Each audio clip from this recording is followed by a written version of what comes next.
name is Kelly Reinholtz, and this is my lovely final project for Holistic Healing. Today we're going to be talking about me. Not necessarily my favorite subject, but at least I've got the 7 dimensions of health to help me out on that. So we're going to start with financial. And where I came from is you really worked for what you had. Like you had to put everything into it. Whatever you got, it was what you had, and if you wanted to share it, you could. But it was at least yours to share. What I overcame is there was a point in my life where I basically lost everything. I pushed my family away. I lost every ounce of money that I had in my life due to past lovers, basically. But then what I've learned from being in this class is really be aware of everything we put into money. Every dollar that we have to be cognizant of the energy that we give it.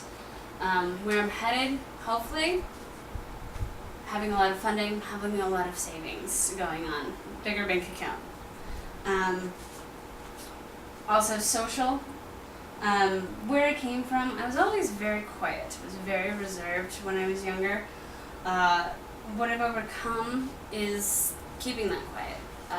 Basically, most of my friends say that you can't get me to shut up. So, what I've learned is I want to give myself the permission to release the shackles of my limited thinking. And this came from DeMartini. Where I'm headed is to allow myself to do what I was inspired to do.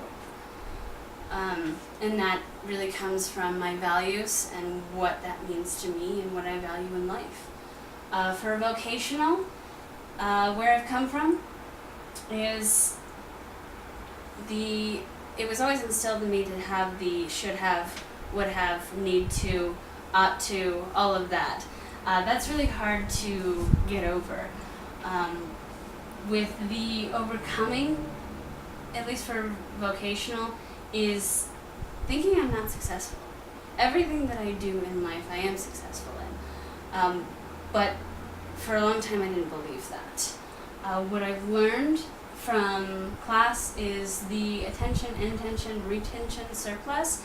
Really being mindful of what I put in, what I give my attention to, what my intentions are, is what I'll get back from life.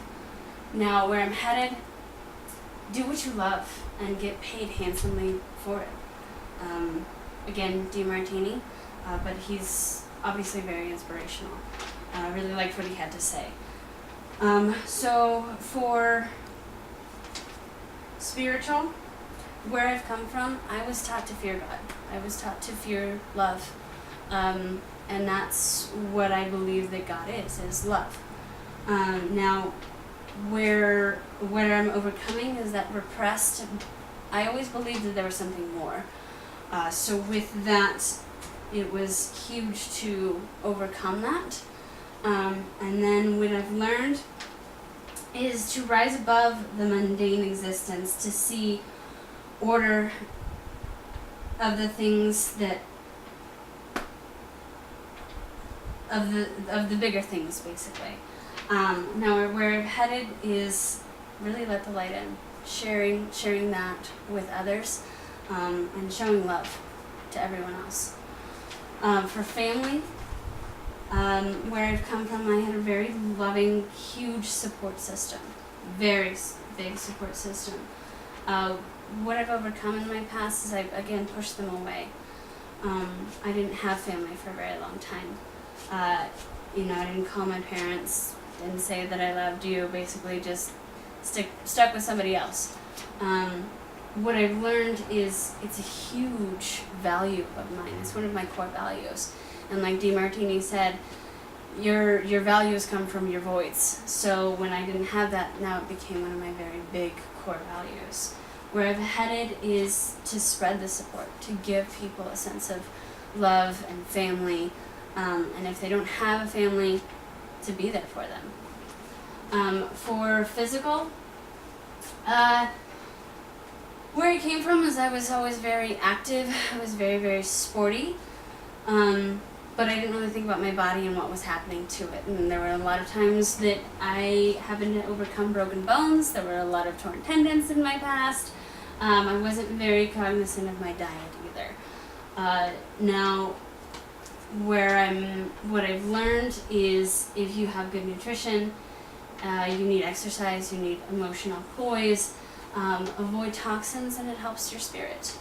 And where I'm headed, being aware of my body, being aware of my nutrition, and going to the gym more often.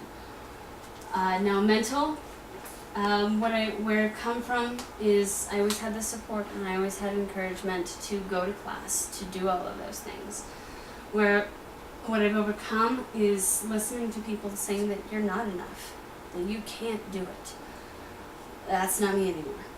What I've learned is great leaders refuse to placate the social norms to remain stagnant, meaning great leaders, they don't want to listen to anybody else. They do what is their true value. Now where I've headed, I'm studying in what is my highest value, and I will continue to do so. So this is my lovely final project. I hope you guys enjoy this, and have a great evening.